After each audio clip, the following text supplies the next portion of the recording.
Perfecto. Bueno, bienvenidas las personas que han ingresado hoy para dar inicio a nuestra mesa redonda del mes de febrero con un tema que solamente el título nos llama la atención en relación al iceberg del cuidado o de los cuidados. En esta oportunidad vamos a escuchar de nuestra querida compañera Carolina Lizama con una experiencia a nivel institucional, bien, que lidera desde su fundación MUDECU, que ya nos explicará más adelante a detalle, y los avances que se han dado en el tema de políticas asociados al cuidado o personas cuidadoras. Es un tema que puede dar para mucho, también es un poco sensible considerando noticias que se han visto recientemente asociadas a personas cuidadoras y noticias desafortunadas o que no esperamos escuchar. Entonces, más que todo esto es como para centrarnos desde la experiencia, desde los avances tal vez, y de qué podemos plantearnos siendo también partícipes desde la formación, desde la educación o desde la experiencia como personas cuidadoras. Entonces, Caro, me dices para iniciar.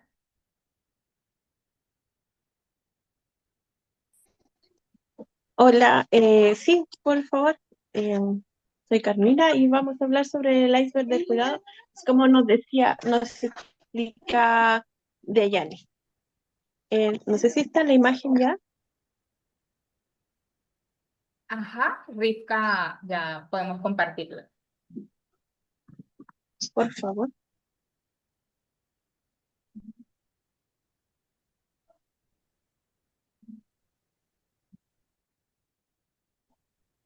Ok, bueno, aquí queremos compartir este iceberg de cuidado, que es el que nosotros igual vamos a ir trabajando durante esta sesión, porque, eh, perdón,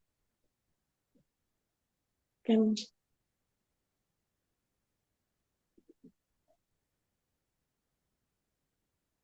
ok. Vamos a ir trabajando porque no para todos es lo mismo en cuanto a cómo nos dividimos las partes de cuidado. Em, hay una parte que es visible para todo el entorno de quienes hacemos la labor de cuidado, como por ejemplo la familia, los vecinos, la sociedad en sí, que conocen y entienden qué significa cuidar, que esa es la alimentación, la higiene, la medicación, los traslados y el acompañamiento de las personas que nosotros cuidamos. En, Eso en sí toda la gente lo conoce, porque ve que nosotros trasladamos a las personas o vamos con ellos a las citas médicas, vamos a comprar los medicamentos, en- y a las personas que requieren más apoyo, obviamente que la higiene en cuanto al baño, a sus deposiciones, todas estas cosas que son como en sí, cualquier persona los puede ver. Pero la parte invisible, que es lo más grande que tiene el tema de cuidado, es lo que nosotras como cuidadoras llevamos por dentro. Es esa mochila que llevamos, hay algunas que están con más cosas y otras con menos, pero que en sí se van a enmarcar más o menos en estas áreas, que es una carga mental, depende de las herramientas que la persona tenga o de cuánto tiempo lleve de cuidado, que esto puede ser más o menor en la cantidad de la carga mental.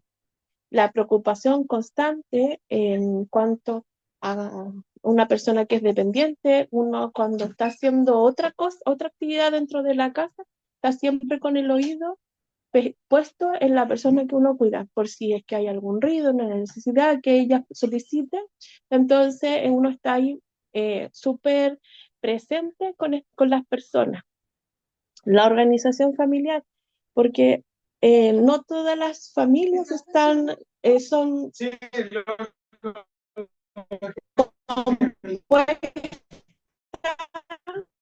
de la misma manera.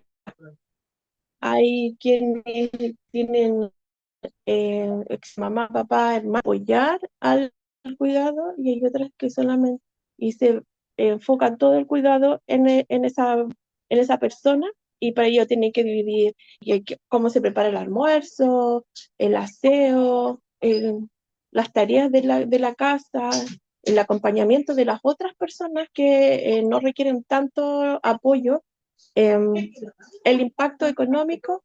El cuidado generalmente es una labor no remunerada, por tanto, precariza a la persona que cuida. Y en ese sentido, existe un impacto económico porque muchas personas estaban trabajando, tienen que dejar de trabajar para generar este cuidado. Entonces, se, existe esta precarización a la persona que cuida. El duelo anticipado tiene que ver con que hay personas que están en, por ejemplo, las personas que tienen Alzheimer. Ya uno los ve que ellos están yéndose, porque ya no los reconocen, ya están teniendo actitudes que no son las actitudes que uno conocía, entonces uno empieza a, eh, a, a,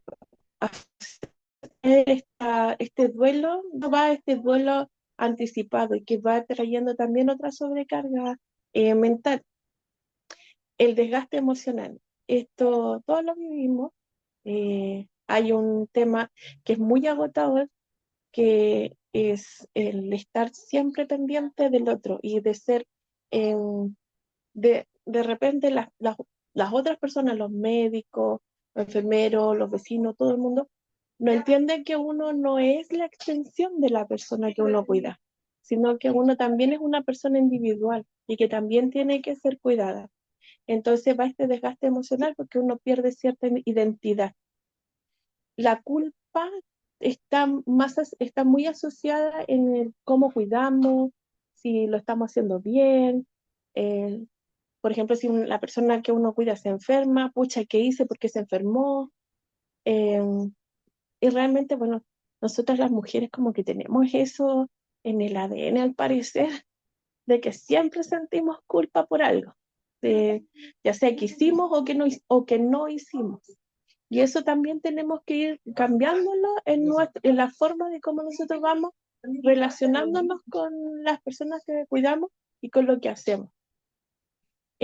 Una planificación permanente, o sea, siempre en nuestra cabeza está organizando todas las labores que uno está haciendo en la casa. Eh, que la medicación de la persona que cuida, en qué momento uno va a hacer la higiene de la persona que uno cuida, la alimentación, la, la medicación, los controles médicos, más las actividades personales de la persona que cuida. Y si hay más personas que uno tiene que cuidar, pero no con esa intensidad de una persona con necesidades más eh, como severas, entonces igual se requiere tener esa planificación organizada dentro de la planificación que uno tiene para la persona que uno cuida. Y una coordinación institucional tiene que ver, por ejemplo, con lo que nosotros hacemos de ir a los controles médicos, de que tienen que hacerse exámenes médicos, todo eso que tiene que ver con la sobrecarga que va teniendo la persona.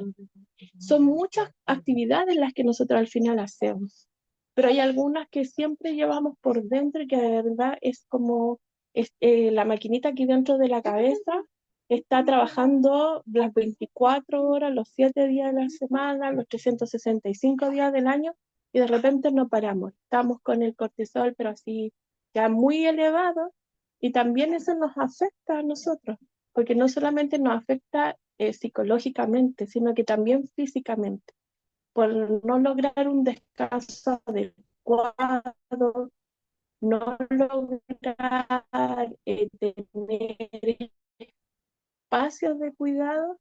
Igual a mí me gustaría que en este espacio pudiéramos ir identificando cuáles son los componentes que nosotros tenemos, o sea, que nosotros podemos identificar en este iceberg, si son todas, si son menos, si son más, si no son estas, son otras. Me gustaría que las pudiéramos ir conversando y hablar a través del chat.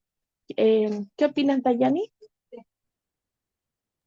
Ok, Caro, muchísimas gracias. Hubo algunas interrupciones, asumo que por la conexión a Internet, pero en términos generales entendimos en la postura que nos traes hoy.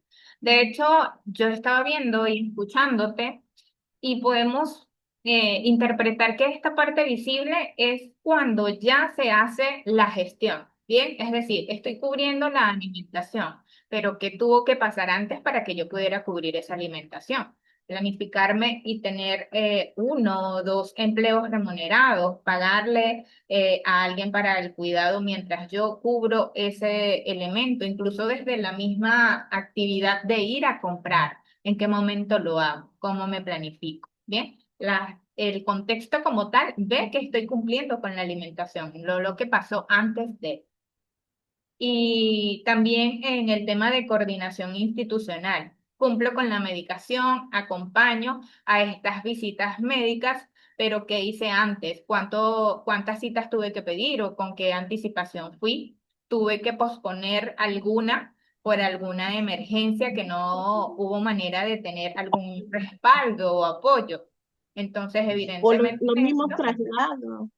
Exacto, o desde el mismo traslado. Entonces, esta parte visible es la que yo puedo, desde un término que puede asumirse como juzgar si estoy haciendo o no, desde afuera. ¿Bien? Sin embargo, todos estos elementos que visiblemente son más y que a nivel de impacto también son mayor, están en la parte profunda y es lo que diariamente tiene que llevar la persona que asume el rol de cuidador o cuidadora. Con esto, quisiera un poco que nos hablaras de tu experiencia, ¿bien? En esta invitación que tuviste desde instituciones públicas en Chile al respecto y cómo se tomó a nivel institucional tu postura. Aparte de eso, estuve investigando también sobre el tema y a nivel social, el iceberg del cuidado se ve como una metáfora, ¿bien? Sociológica o desde un punto de vista también económico de cómo podemos ver el trabajo de cuidado desde lo visible asociado a lo que genere remuneración o salario o alguna producción a nivel social, ¿bien? Es decir, podemos incluir ahí enfermeros, cuidadores profesionales, guarderías privadas, ¿bien? Y estos centros asistenciales que aportan a este Producto Interno Bruto, que es lo que habla de lo que se ve y lo que genera interés de apoyo. Bien, pero esta parte familiar, privada, independiente, que quizás a nivel económico o social se puede ver como una inversión sin retorno, es difícil que se pueda llegar a ver como una necesidad en esta estructura económica. No es que sea así objetivamente, y es de hecho lo que nos lleva a plantear estos espacios de debate. Pero entonces, como otra manera de ver a lo que nos enfrentamos al hablar al iceberg del cuidado. O sea, todo esto que tenemos que demostrar cuando humanamente es real, es visible. Sin embargo, tenemos que, como tú lo haces, años de estudio, de investigación, de buscar apoyo externo, no gubernamental, para llegar al menos a una firma de un acuerdo. Entonces, esto es sumamente importante, relevante de debatir, por eso me parece muy a tono que nos compartas un poquito de esa experiencia que tuviste, Caro. Bueno, eh, la experiencia de la que habla Dayani es una exposición que tuvimos junto a decanos en la Universidad de Chile, donde presentamos qué es lo que significa la labor de cuidado. Primero, bueno, quienes me conocen saben que cuido a varias personas, eh, que acompaño soy cuidadora secundaria de mi hermana, soy cuidadora primaria de mi mamá, mis dos hijos, em, y que no me identificaba como tal. Cuando incluso me preguntaban a mí qué es lo que yo hacía, yo decía, no, no, estoy en la casa. Y, y una vez una amiga conversando me dijo que, que eso no podía hacer nada, porque uno era psicóloga, educadora, enfermera, hacíamos muchas labores. Entonces, que esto significaba un trabajo. Y desde ahí fue donde parte la idea de hacer el reconocimiento de la labor que nosotros hacemos y también de identificarnos como tal, porque muchas mujeres no nos identificamos como cuidadoras y consideramos que lo que hacemos no es nada. Y es todo lo contrario, nosotros aportamos mucho a la labor porque las personas que salen a trabajar salen que puede generar ese apoyo y ese cuidado. Si no, no podrían trabajar.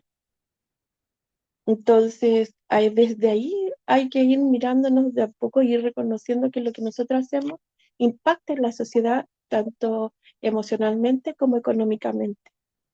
Em, Me gustó mucho en el espacio que estuve, que después les vamos a compartir el link para que puedan ver la exposición, que tanto las municipalidades como la universidad reconocen la labor de cuidado como algo importante, algo necesario, algo que ayuda a que la sociedad en sí pueda ir creciendo.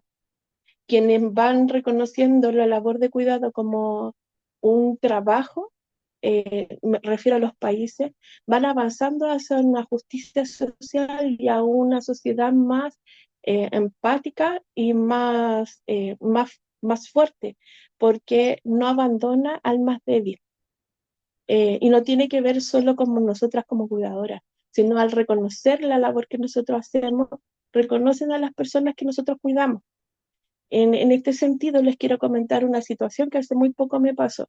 Mi hermana estuvo el mes de diciembre en una situación de salud muy complicada, eh, la cual trajo para nosotros un desgaste emocional muy grande y, eh, y viendo toda esta situación, eh, y, investigué cómo tenía que hacerlo y hice una denuncia. Eh, Piden aquí que uno tiene que denunciar primero al lugar que uno, donde ocurrió la no asistencia médica. Esto porque eh, mi hermana está dentro de un programa en un hospital y nunca vinieron, no, llamé muchas veces, nunca me contestaron el teléfono y tuvimos que llamar a la ambulancia y durante 5 días vino la ambulancia todos los días a verla a ella a la casa. Eh, entonces un día de la noche madrugada, me puse a redactar el reclamo.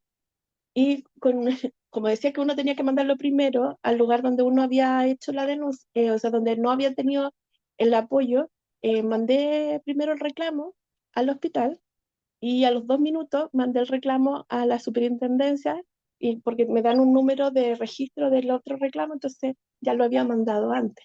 Eso, como ellos son muy pillos, uno también tiene que aprender a tener esas como ideas de poder también doblar la mano a las instituciones. Hice el reclamo a esta superintendencia y en menos de 3 días me contestaron y empezaron a llamar. El año pasado mi hermana tuvo una atención durante todo el año y la superintendencia de salud reconoció de que eso no debería haber pasado, que era una vulneración y un abandono en el cuidado de mi hermana de parte de las instituciones. Y, y eso permitió de que ahora ella está teniendo los apoyos. Me señalaron que tenía que tener controles todos los meses, entonces están encima del hospital para que ella tenga los apoyos que corresponden los, los meses, o sea, todos los meses. Entonces, dar ese paso de denunciar, que a veces es súper agotador porque uno piensa que nadie la va a escuchar, uno lo tiene que hacer con la confianza. Igual tiene que, como les decía, yo estudié para poder hacer la denuncia. También es importante que nosotros también nos eduquemos en nuestros derechos, porque al no saberlo, no sabemos cómo reclamar y cómo solicitar esa ayuda que se requiere. Pues también es importante esa situación. Y ahí ha tenido mi hermana, gracias a Dios, todo el apoyo. Creo que tenemos que ir nosotros ir hacia el reconocimiento de la labor y exigir a las autoridades que haya ese reconocimiento para las personas que cuidan en todos los países, porque, bueno, aquí en Chile siempre parten con que, ¿y cuántas son? ¿Y cuántas son las personas? ¿Dónde están? Bueno, esa labor no es de nosotros, es del Estado, del país. Entonces, acá lo que se hizo fue crear la credencial de persona cuidadora. Entonces uno iba al municipio y se ingresaba con este documento para poder uno tener el registro, y ellos iban teniendo este dato de dónde estaban las personas que cuidaban. Y ahí ir poder entregando también los apoyos que se requieren. Porque, es como decía yo, yo tuve una sobrecarga súper fuerte, que yo ni siquiera Navidad quería celebrar porque para mí era agotador. El solo pensar en eso. Em, pero em, el que se haya cumplido fue bajando para mí todo lo que era esa carga emocional, que al final de repente no es parte tampoco de uno, sino que parte justamente del resto, que no ve lo que uno hace, que las instituciones nos golpean y cuando no vulneran cuando vulneran el derecho al cuidado y el derecho a la salud de las personas que nosotros cuidamos. Entonces, las invito a que poder hacer estas investigaciones, ir educándonos. En Chile mañana se firma la ley del Sistema Nacional de Apoyo y Cuidado, que es una ley que trabajamos y que cuidamos y que seguimos semana a semana la discusión en el Parlamento, porque nadie puede hablar del cuidado si no lo ha vivido, si no ha sido cuidadora, porque jamás se va a, a saber qué es lo que se necesita si no lo vive, porque todos los cuidados son distintos. No solamente, por ejemplo, una persona que tiene dependencia severa, que está postrada, que vive en una ciudad, es muy distinto para la selva, para lugares rurales. Es totalmente distinto y es importante colocar esa voz. Por eso también las invito, como hablaba Dayani, nosotros tenemos una organización que se llama MUDECU, Mujer, Derechos y Cuidado. Se realizó justamente esta organización para poder poner voz de quienes cuidamos. Y creo que lo más importante es organizarnos para poder poner la voz. Eso, ella. Muchas gracias, Caro. Se nota el sentimiento en esas palabras cuando, cuando nos hablas de lo que fue a nivel de institución y lo que significa para ti también. Comprendo que este sentido de tal vez frustración de que no interpreten de la misma manera la importancia del tema de cuidado como tú, que lo has vivido, que lo has transitado y lo has defendido, genera estas sensaciones combinadas. Bien, sin embargo, esta noticia que nos dices tiene o da respuesta a todos estos años de trabajo, de esfuerzo, de estudio, de seguimiento también. Y esperemos que sea como un punto de partida para hacer eco tal vez en otras áreas de Latinoamérica y que se puedan adoptar elementos que nos traiga esta ley.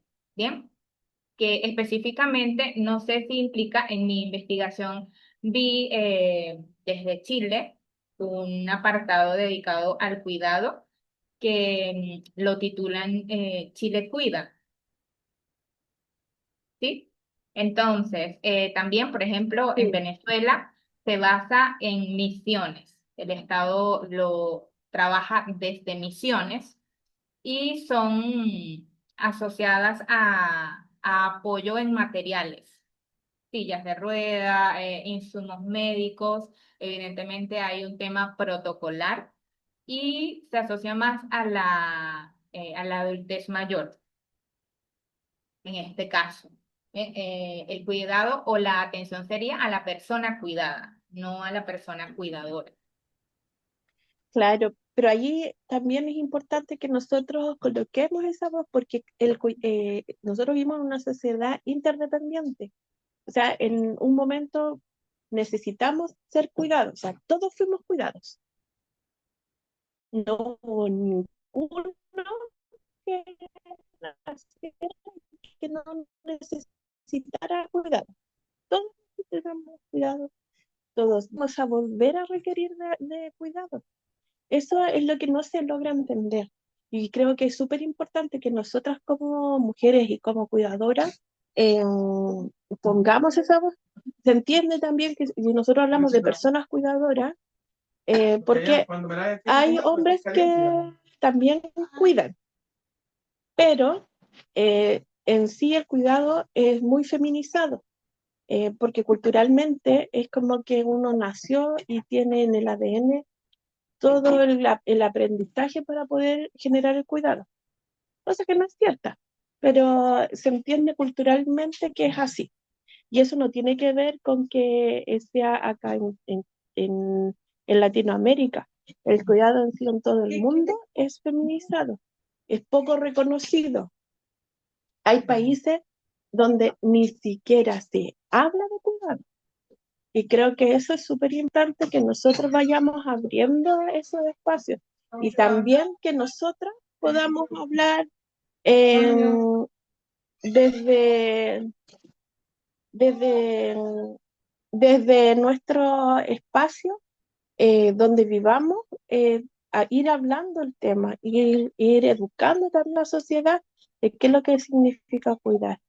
Una de las partes que ha fortalecido mi discurso tiene que ver con estas mesas, donde nosotras hemos podido hablar el tema de cuidado.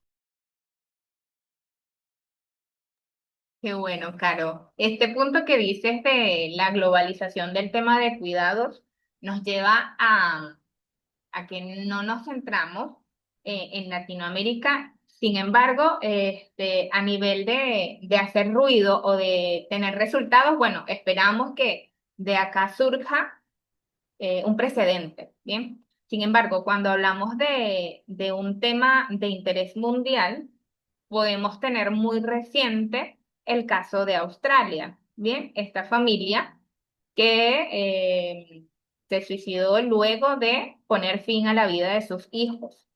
Un tema bastante sensible. Dos chicos diagnosticados con trastorno del espectro autista severo y no verbal, de 16 y 14 años. Y entre la información que se maneja, se habla de un abandono institucional. Y no por negligencia paterna o por familiares, sino por la escasa respuesta o el postergar esta asistencia. Entonces, desde allí partimos de reafirmar la relevancia de esto. Evidentemente, más allá del abandono, digamos que esto fue el punto final del abandono institucional, porque antes estuvo este agotamiento extremo, que es esta parte profunda del iceberg que estamos mencionando. Y cómo Exacto, el cuidado le exige un tiempo completo, sin relevo, y que evidentemente esto se agudiza con la dificultad económica, tal vez, o los escasos recursos que tienen para mantener un nivel de salud estable a nivel personal y a nivel familiar. No sé Yari, si y en ese alguien, sentido, disculpa, ajá, quería tocar un tema justamente en ese sentido. Eh, Primero, yo creo que sería súper importante que todas nos reconozcamos que ninguna es superwoman. Y desde ahí también hacer entender a las instituciones que no somos superwoman. Este tema a mí me es muy doloroso cuando leo que alguien que cuida ha tomado la decisión de partir, porque nunca lo hacen solos, siempre lo hacen con la persona que cuida. En Chile hemos tenido muchas cuidadoras y yo creo que ustedes más de alguna deben conocer la historia de alguien, eh, donde eh, la sobrecarga, porque vuelvan a ver, hay una parte que es visible, que toda la sociedad lo ve, que lo ven los vecinos, que lo ve todo el mundo, y que también juzga y que también critica. Hay niños que tienen, sobre todo los chicos que tienen espectro autista y severo no verbal, la forma de comunicarse es mucho más, es muy distinta. Ellos lo hacen a través justamente de alguna rabieta o de alguna forma de expresar que es porque van más allá de ellos. Y entonces la gente dice, ay, yo le pegaría una buena palmada porque se le quita. O no, yo no sé por qué no lo reta. Y la gente mete. Y eso en vez de ayudarlo es un estrés para la persona que cuida. Eh, y creo que eh, no solamente las instituciones también desgastan a la persona. Que es importante que entendamos que para poder cuidar necesitamos una sociedad sea, que trabaje unida, que exista realmente la corresponsabilidad social. Porque, por ejemplo, en un hogar está la mamá, la papá, el mamá, papá, los abuelos paternos, los abuelos maternos, y cuando uno requiere cuidado, existe solo la mamá. Y todos los demás pueden seguir trabajando o pueden salir fuera de la casa o pueden viajar, pero la mamá tiene que seguir quedando entre cuatro paredes cuidando a otra persona. Cuando se requiere cuidado de una persona mayor, los hermanos, existe el hijo, porque todos los demás desaparecen. Entonces, es importante también que entendamos que se requiere una corresponsabilidad y en ese sentido eh, puede ser en tiempo como también puede ser económicamente. Y no es, imagínate cómo deben sentirse aquellas personas que no tienen recursos porque no pueden trabajar, porque están generando el cuidado y más encima nadie los ayuda económicamente. ¿Cómo comen? ¿Cómo sobreviven? Porque hay que pagar cuentas. Entonces, eso también es importante levantar esas voces y depende de nosotras también, porque si bien nos puede dar pena el leerlo, ¿qué hacemos con eso? Y eso también es importante. Creo que eso también es autocuidado para nosotros.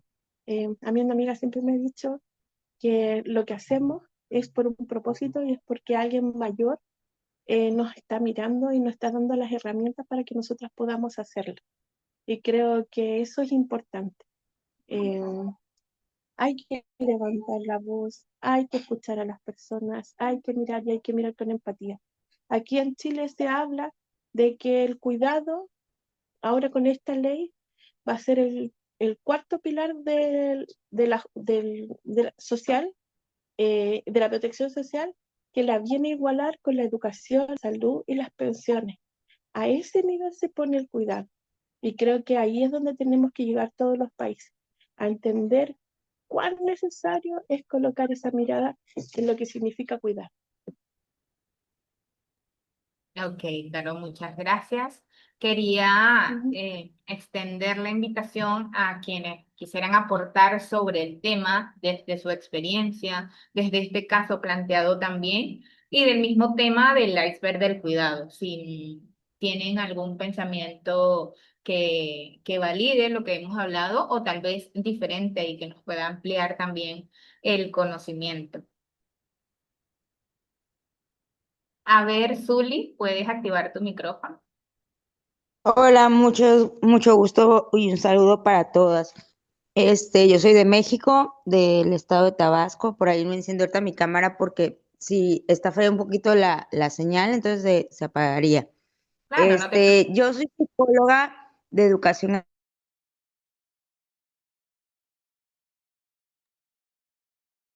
A ver, Zuli, no sé si es mi audio, pero no la escucho. Zuli, no te escuchamos. Ahí. Ahí, de vuelta. Ah, ok. Sí, es lo que le digo, que no tengo muy buena recepción por acá.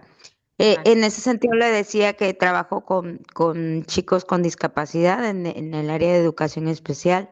Soy psicóloga acompañante de ellos y pues justo escucharles a ustedes para mí me hace mucha empatía porque es lo que se vive constantemente con las mamis. El hecho de que ellas en ocasiones tengan que dejar de lado sus propias necesidades básicas, desde un arreglo personal, desde poder a lo mejor salir en algún momento a gritar la angustia, el estrés tan grande de cuidar a sus hijos. Y sobre todo esta parte que mencionaba la compañera de Chile, no recuerdo exactamente el nombre, pero ella hacía mención de cómo el acompañamiento social es tan importante y en ese sentido creo que estamos en pañales todavía. Nos falta mucho darles más bien ese valor tan importante que tiene, porque mencionaba, si no cuidamos, pues la parte económica alrededor se cae y eso es real. La falta de reconocimiento creo que incluso vulnera a las personas, inclusive pudiera mencionar una violencia psicológica dependiente ahí en ellos porque pues realmente no estamos siendo parte de ese proceso de sanidad también hacia ellos, tanto en la cuestión mental como en la parte ese social. Sí, yo creo que la labor del cuidador está todavía en proceso de aceptación, primero, aceptación, que es una necesidad y de igual forma la valorización. Entonces, me agrada esto que mencionaba ella en cuanto a que se dé la visibilidad, ¿no? Creo que como países latinoamericanos todavía nos falta mucho, apenas estamos así como que entrando en el camino de la exposición de las violencias, porque al final de cuentas eso también no solamente es una violencia psicológica, sino también una institucional, ¿no? Al vulnerar esas necesidades básicas que tenemos. Entonces, de verdad que me está siendo muy productivo el acompañamiento del día de hoy, el escuchar esta mesa de conversatorio. Creo que siempre el poder expresar, el saber escuchar y sobre todo la empatía y tolerancia que podamos tener hacia los demás, eso es lo que realmente genera un verdadero cambio. Y de verdad, un gran abrazo a todas las cuidadoras porque de verdad que sin ellas creo que muchas cosas no estarían de pie. Gracias. Gracias a ti, Zuli. Muy sentidas y atinadas tus intervenciones y bienvenida. Esperamos que esta sea la primera de muchas mesas redondas que podamos compartir contigo. Rivka, Gracias, Diayani. Gracias, Zuli. Eh, Pienso que estos espacios son importantes también para que las personas que cuidan hablen y para que las demás personas escuchemos. Algo que mencionaba Caro es sobre que a ella hablar, estos espacios en los que habla, le han ayudado como algo así mencionaste, Caro, que a formular con más claridad tus ideas. Y pienso que el llegar al paso del hablar, pienso que suena como algo simple, pero no lo es. Se tiene que brincar muchas cosas para lograr hablar. Y luego mencionaba Caro sobre el tema de pedir los derechos, que se cumplan los derechos que tiene la persona que se está cuidando. Eh, a mí me parece que llegar también al entendimiento de qué derechos tiene uno como persona es algo que no se da por hecho. Entonces, no solo el hablar, sino también entender que se tiene derechos y luego cómo exigir que se cumplan esos derechos.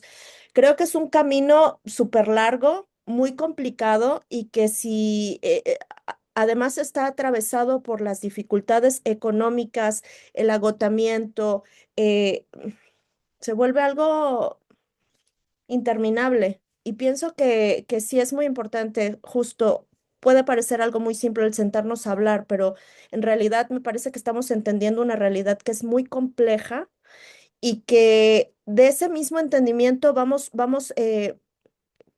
entendiendo cómo también cómo ayudar o ser parte de la solución. Entonces, bueno, Caro, mis respetos y mi reconocimiento por el trabajo que haces. Yo espero que mucha gente se vea inspirada por eso y que cada uno desde su trinchera pueda promover este tipo de iniciativas para que sea reconocida la labor del cuidado como una labor necesaria e importante y que, bueno, la gente que estamos alrededor también cobremos conciencia de lo importante que es que nos involucremos y que apoyemos a la gente que cuida. Gracias, Rita, por tu intervención y por este reconocimiento a Caro, más que merecido. Gabriela, Gaby, puedes activar tu micrófono. Hola, buenas tardes. Tampoco prendo mi cámara porque el internet me está fallando y pues no quisiera quedarme a medias. Bueno, em, quiero decir que me parece muy necesario escuchar, acompañar y orientar a las familias, ¿no? Es muy importante desde todos los profesionales, psicólogos, maestros, terapeutas, etcétera, que realmente no juzguen, ¿no? Sino que traten de enseñar. Porque nadie sabe, nadie nace sabiéndolo todo, y menos cuando se trata de cuidar a una persona con alguna discapacidad. Nosotros como familia, mi hermana tiene 51 años, este año creo que cumple 52, ya ni me acuerdo. Y bueno, yo recuerdo, hago un poco de reflexión, como familia hemos estado solos. Nosotros como familia, mis padres y mis hermanas, somos tres, incluyendo a Ana Luisa, hemos estado solos en todo este camino en relación a Ana Luisa. Sí hemos tenido apoyo, el apoyo médico, todo lo que son sus medicinas, sus tratamientos, lo ha dado el Estado, ¿no? O muchas veces cuando el Estado no lo proporciona, pues nosotros, mis papás, lo hacen en particular y eso implica un gasto bastante fuerte, ¿no? Ahora Ana Luisa ha tenido, con lo de la menopausia, le han venido situaciones muy difíciles, unos vértigos tremendos. Mis padres ya son adultos mayores de 82 y de 78 y pues no aguantan a Ana. Entonces, ha sido un proceso para toda la familia ahorita, mucho esta parte de no entender cómo ayudarla, ¿no? Y qué es lo que recibimos de la familia, qué es lo que recibimos de las personas que nos conocen. Los primeros comentarios es, tienen que exigirle a Ana, tienen que decirle que no se haga payasa, está exagerando. Y eso no es cierto. Ana Luisa no entiende cómo manejar ese mareo que le da terror, que pierde el equilibrio. Entonces ustedes imagínense cuando mis padres están solos con Ana Luisa, es una mujer como de unos 65, es corpulenta, no sé, ha de pesar unos 80 kilos, no estoy muy segura. Y mis papás a sus edades, pues son unas personas súper frágiles. Entonces, el riesgo ahí es que Ana Luisa no logre controlar esto y tire a mis papás y entonces ya no vamos a tener a una persona de que cuidar, sino ahora con más dificultades, ¿no? Entonces, a lo que voy es que es muy importante que se hable de cuidados, en efecto, ¿no? Se hable de políticas públicas de cuidado, porque realmente muchas personas nos sentimos solas. Y realmente estamos solas. Ahora estamos viendo qué va a pasar con Ana Luisa cuando mis padres ya no estén, porque pues lo tenemos que platicar. Y realmente el panorama no es nada fácil, ¿no? Porque nadie tiene la vida comprada y no queremos que mi hermana se quede a cargo del Estado. Queremos que mi hermana se quede a cargo de una persona que la conozca, que la quiera, que la aprecie, porque yo creo que eso es lo que más nos interesa a las personas que tenemos familiares con discapacidad, ¿no? Que requieren de esos cuidados, que no quede en manos de nadie externo, ¿no? Entonces, sí es necesario ser como sociedad, ser mucho más empáticos, ser mucho más respetuosos y no decir cosas que no vienen al caso, ¿no? Como que la primera idea es el consentimiento, la sobreprotección, se está haciendo tonta, está exagerando.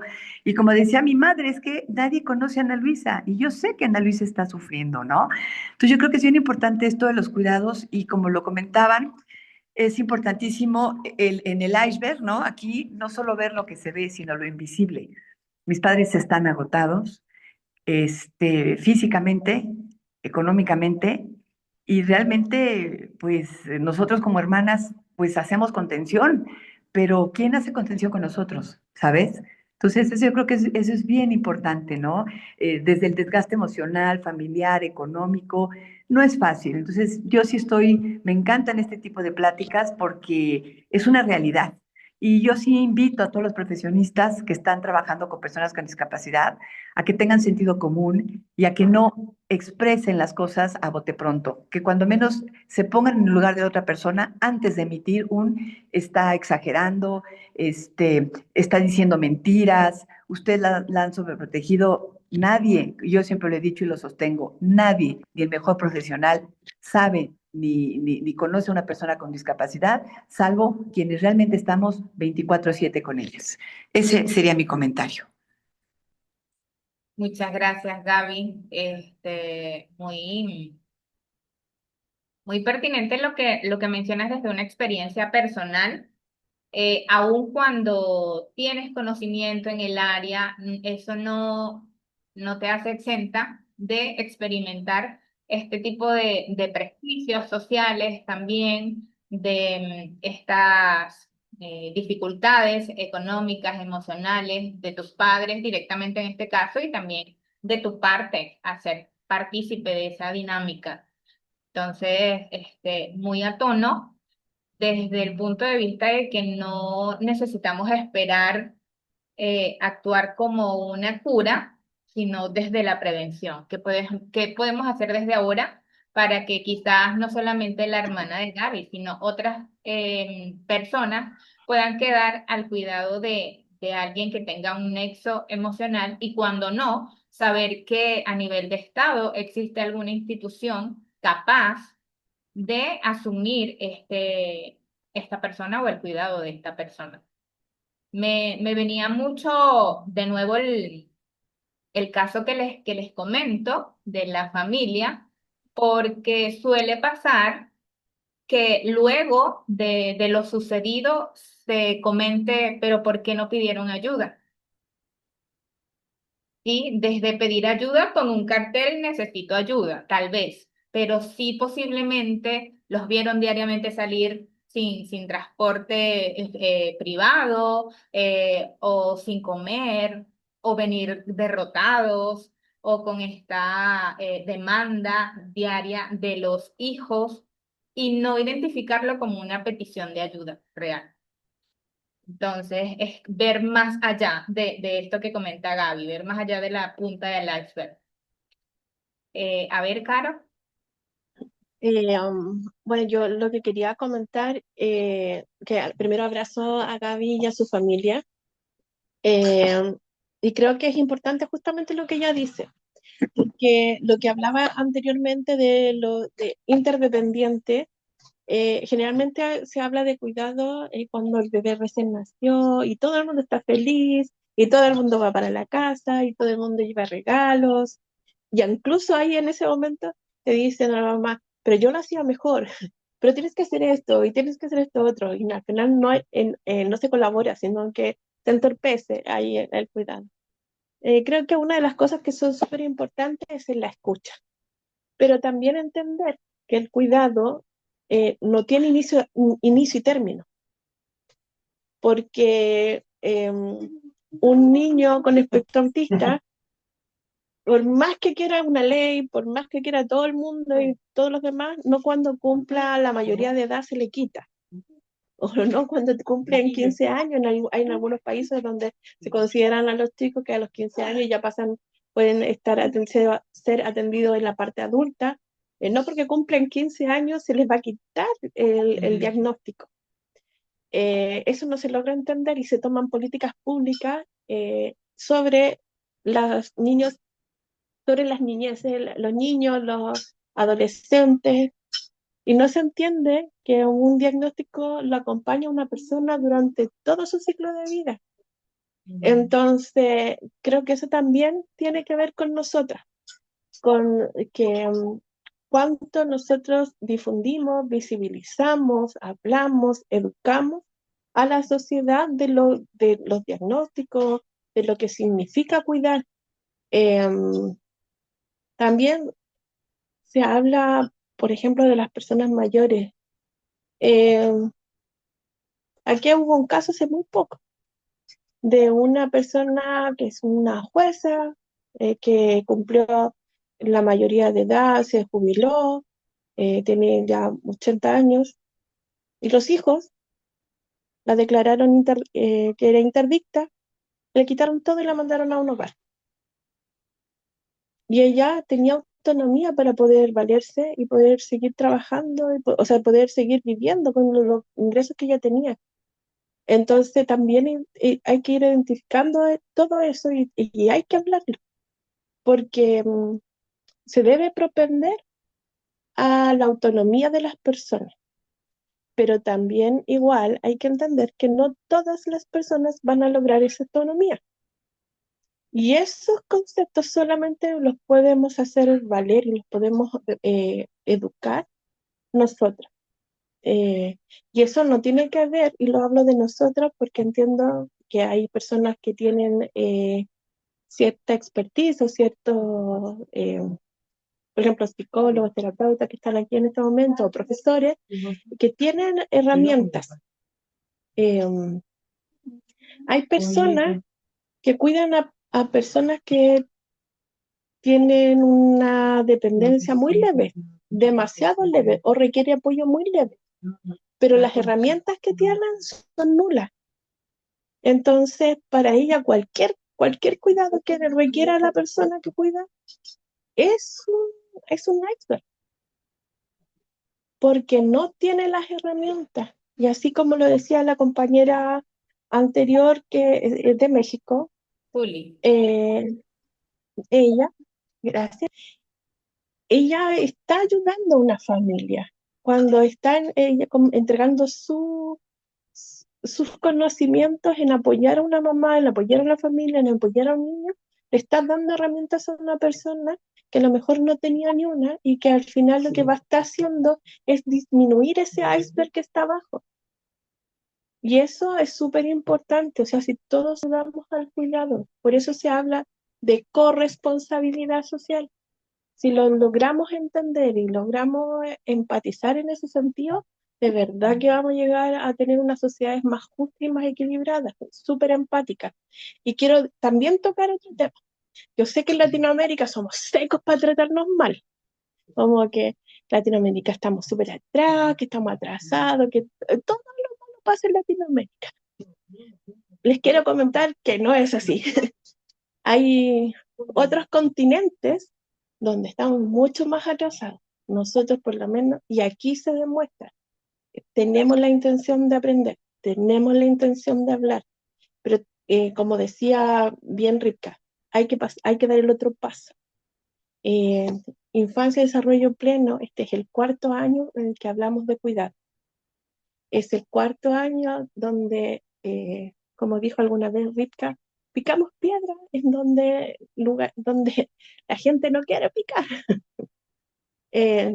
Porque es importante hablar, estos temas son incómodos en sí para la sociedad, pero si lo hablamos, yo creo que si lo hablamos más de una vez y con más personas y de a poco ir hablando con el vecino, con el amigo, con todos y metiéndoles el bichito de qué es lo que significa cuidar, vamos a ir a avanzar en políticas públicas que son más universales y que van a ir apoyando tanto a las familias, a las personas que cuidan, como a las personas que son cuidadas.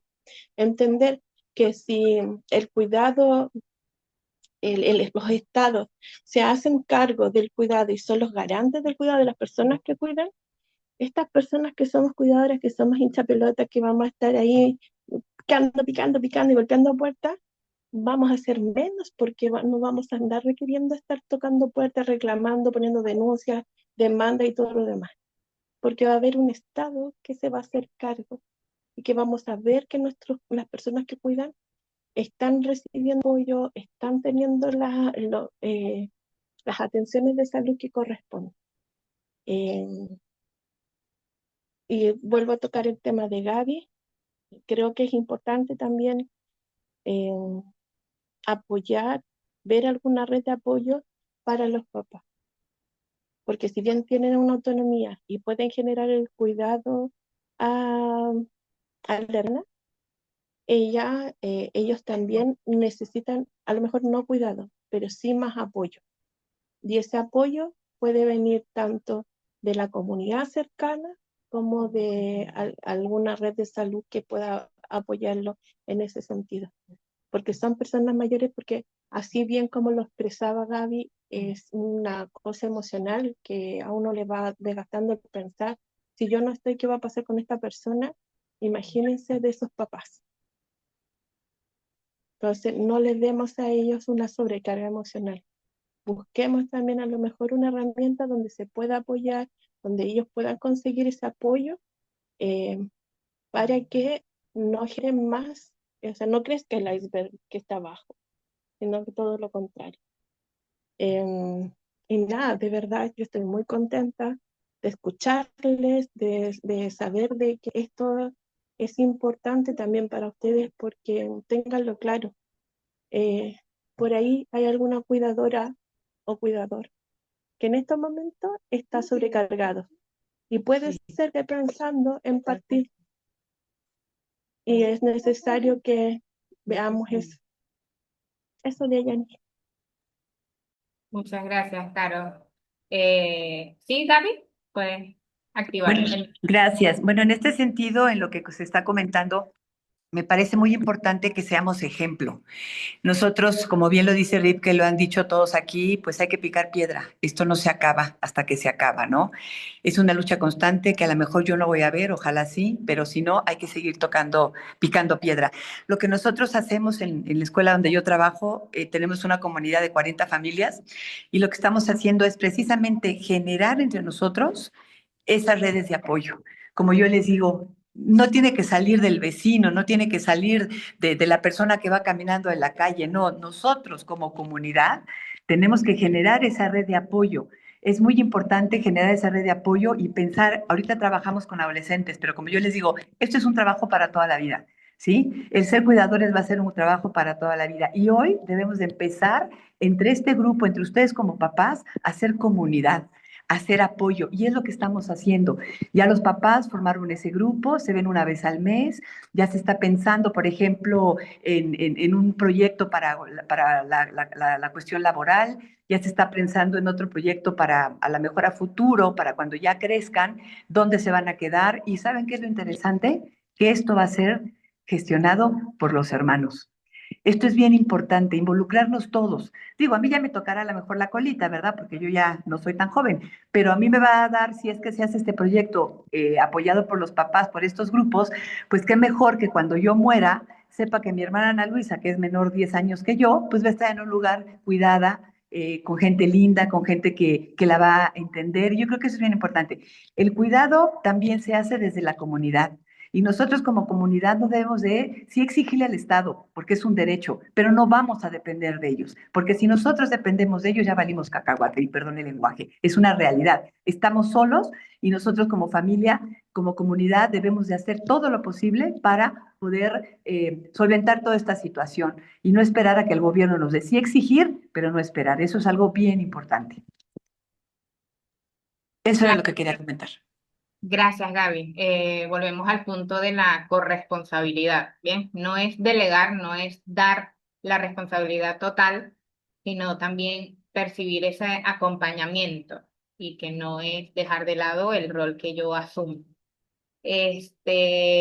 Bueno, me parece que aquí tuvimos mucho contenido y algo que rescato que ha comentado Gaby, Zuli, Caro, es que estos espacios nos abren esa ventana empática que nos transforma la manera de ver la realidad.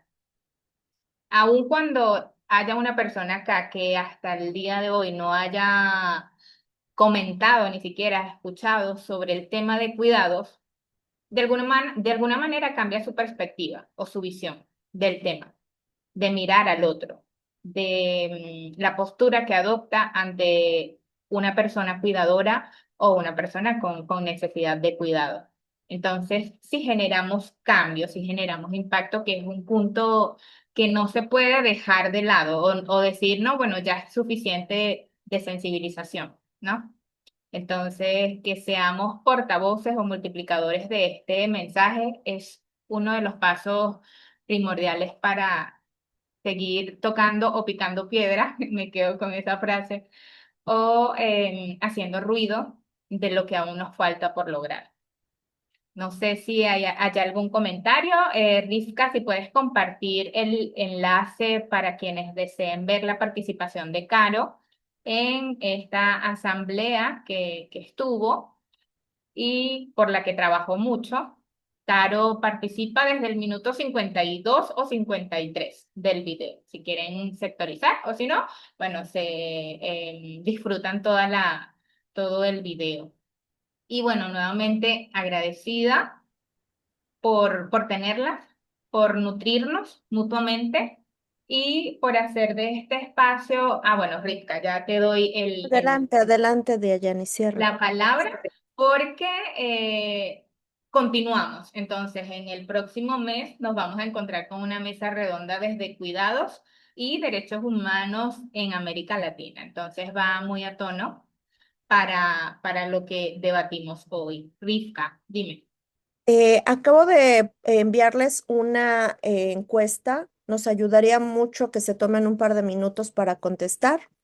Eh, También, bueno, agradecer a Carolina. Felicidades, Caro, por tu trabajo y también de Ayani. No es algo que se dé por hecho el que un profesional está acompañando a las personas cuidadoras. Es algo que ya lo habíamos platicado muchas veces. Es importante esa colaboración del profesional con las personas cuidadoras, eh, justo para esta contención, ¿no? Eh, y bueno, muchísimas gracias para todos aquellos que nos apoyan con esta encuesta. Esto nos permite continuar con el trabajo que hacemos de las personas cuidadoras.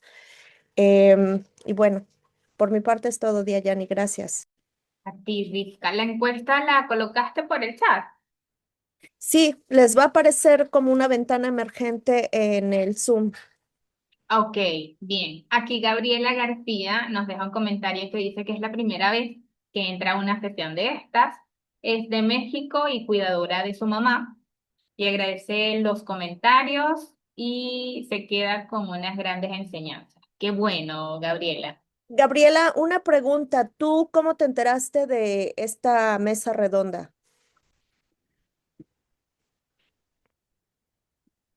Acá, no sé si alguien más aquí se enteró por algún medio que no fuera el grupo de IDP en WhatsApp, porque para quien no está en el grupo de IDP en WhatsApp, hay un grupo en WhatsApp donde difundimos todo este tipo de actividades gratuitas, los cursos, mesas redondas, webinars.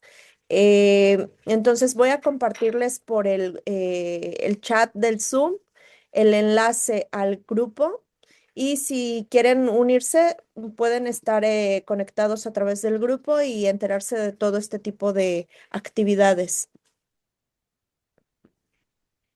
Entonces lo Dice comparto que ahora. sí, que es parte de la comunidad ya. Qué bueno. Perfecto, qué bueno. Para quien no esté todavía en el chat de WhatsApp, ya les compartí el enlace por el chat del Zoom.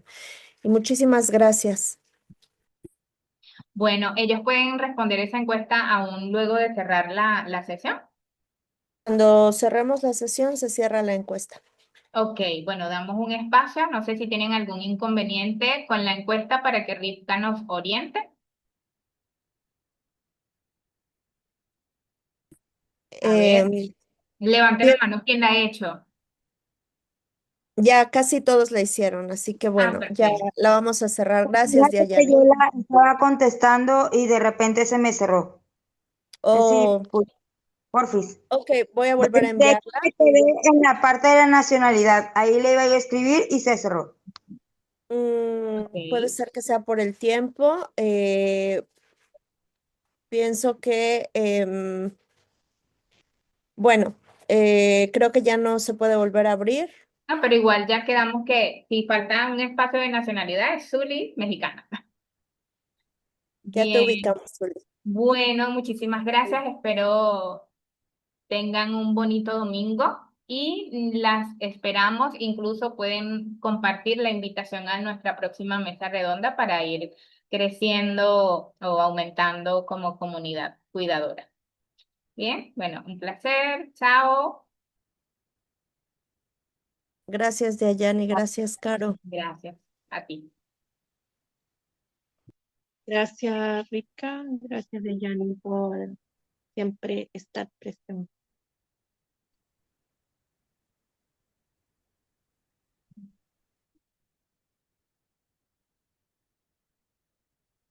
Gracias a ti, Mirella. Gracias, Soralí. Sorailí.